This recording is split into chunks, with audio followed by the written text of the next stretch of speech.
A well-known and respected community journalist and his partner disappear without a trace. Days pass, then weeks and months. Just as their families begin to lose hope, a gruesome discovery in the bushes of Limpopo province confirms their worst fears. As the investigation unfolds, suspects emerge, and shockingly, one of them is someone the victims once trusted. This is the story of Aseri Ndlovu and Zodwa Mdluli. Let's get into it.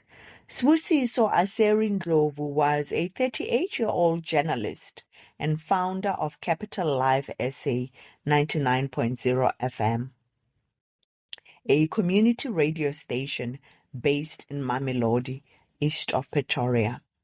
He was known for being vocal, passionate, and deeply committed to grassroots journalism.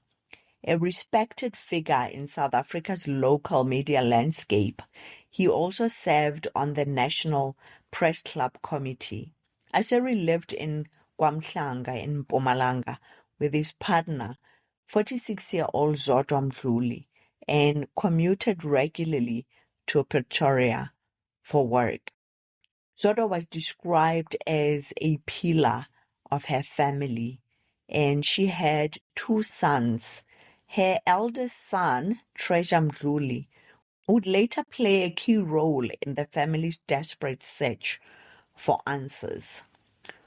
On the 18th of February 2025, Aseri was captured on CCTV leaving his radio station at Denlin Mall in Mamelodi at around 6 p.m.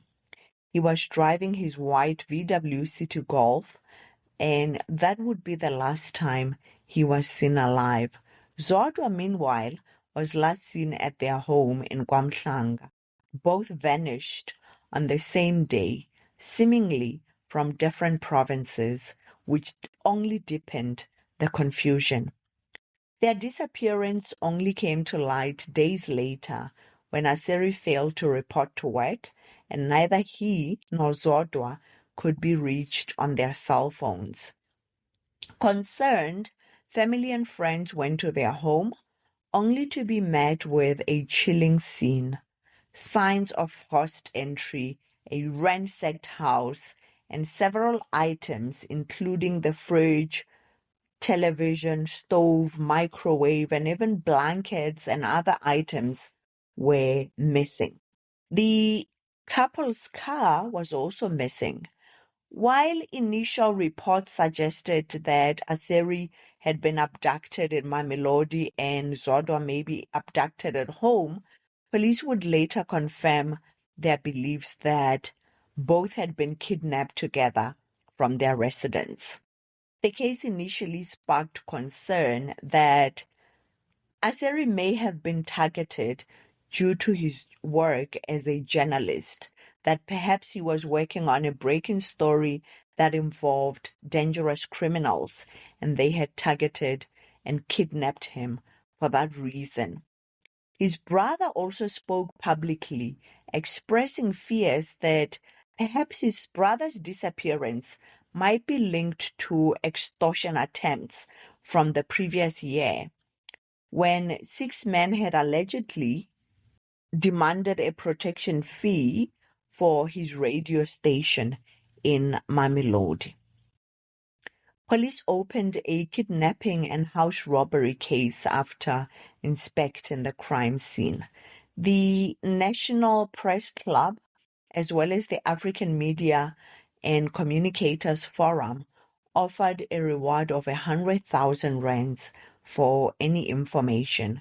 Gauteng Premier Panyaza Lesufi also visited the grieving families and urged cooperation between Gauteng and Mpumalanga authorities. As the days dragged on with no word, anxiety mounted, especially since it was so unlike Aseri and Zodwa to go silent without an explanation. Suspicions even grew that those responsible may have known the victims personally. One of the first persons of interest was 41-year-old taxi driver Samuel Morongwe, a man close to the family. Morongwe was employed by Aseri to drive the couple's car as a taxi in Kwamhlanga, Mpumalanga. After the couple disappeared, he seemingly cared about the couple, his bosses, even driving their son Treasure around to search for the missing couple and offering statements to police. While assisting police in the search, though, Morongwe deliberately misled police by providing false information and pretending to be a helpful witness. He claimed to have last seen the couple at home together the night they disappeared. Perhaps he was claiming to police that he had been there at the end of his work day to give them money for that day, as taxi drivers routinely do. This is where police came up with the initial understanding that the couple must have been abducted together at home because there was a witness who saw them together at home that night. Morongwe continued to give investigators details that later turned out to be inconsistent with the evidence. The National Police Commissioner, General Fanny Masemola, stated in a media briefing that Morongwe led officers on a wild goose chase, which delayed the investigation until further evidence exposed his deception and involvement. If you are intrigued by my storytelling, please like this video. It is one of the best ways you can support this channel, along with watching the ads. If you're not yet a subscriber, also please consider subscribing for more true crime stories of South Africa. A major breakthrough in the case came in early May when 5 suspects were arrested. The family's taxi driver, Samuel Morongwe, 41, Lucky Skosana, 40, Silos Carlo Wani, 43, David Madisha, 24, as well as an unnamed 17-year-old who was released into the custody of his parents. All were charged with kidnapping and carjacking after being found in possession of car parts believed to belong to the couple's missing City Golf.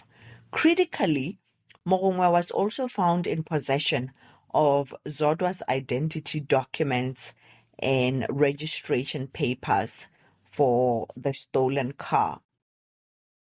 Treasure later revealed that he'd been aware of Morongwe having the documents, but when he found that out, he did not suspect any foul play.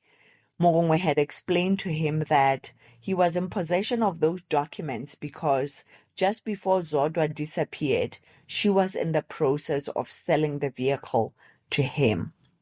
Police also recovered household items such as the fridge and television and expanded the charges to include house robbery and possession of suspected stolen property. Investigators uncovered that the suspects had likely stripped parts of the couple's City Golf and installed them into 2 similar VW Golfs, which were both seized by police. Then, on the 8th of May, came the devastating discovery. Acting on information from one of the suspects who cooperated with law enforcement, police were led to a dense bushy veld in Rustenburg, Limpopo, a remote area over 70 kilometers from Kwamhlanga. There, they found human remains in later stage of decomposition.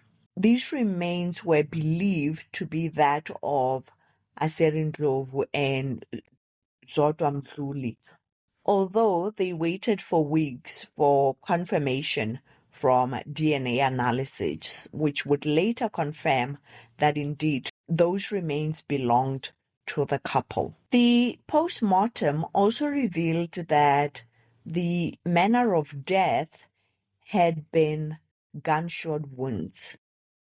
Therefore, the hopeful search officially became a double murder investigation.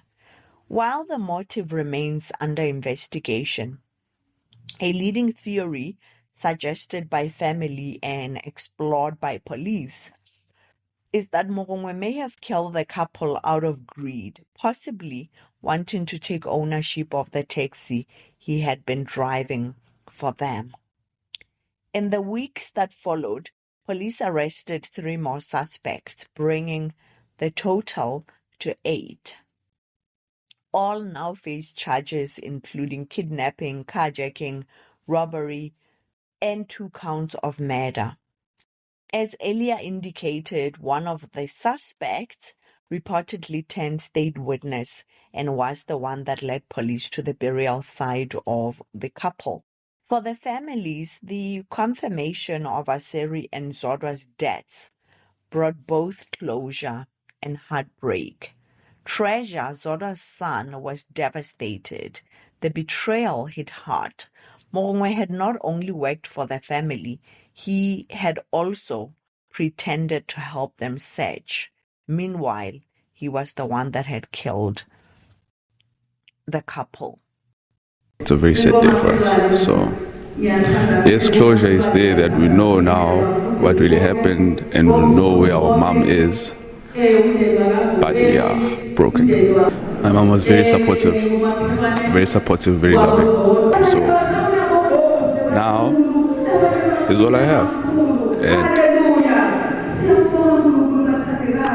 he's all I have. I'm all he has. So at this point, we wouldn't really know where to from here, but whatever it is, we're doing it together. Zodwa's sister also expressed similar pain, saying that while they had hoped for answers, these were not answers they were hoping for.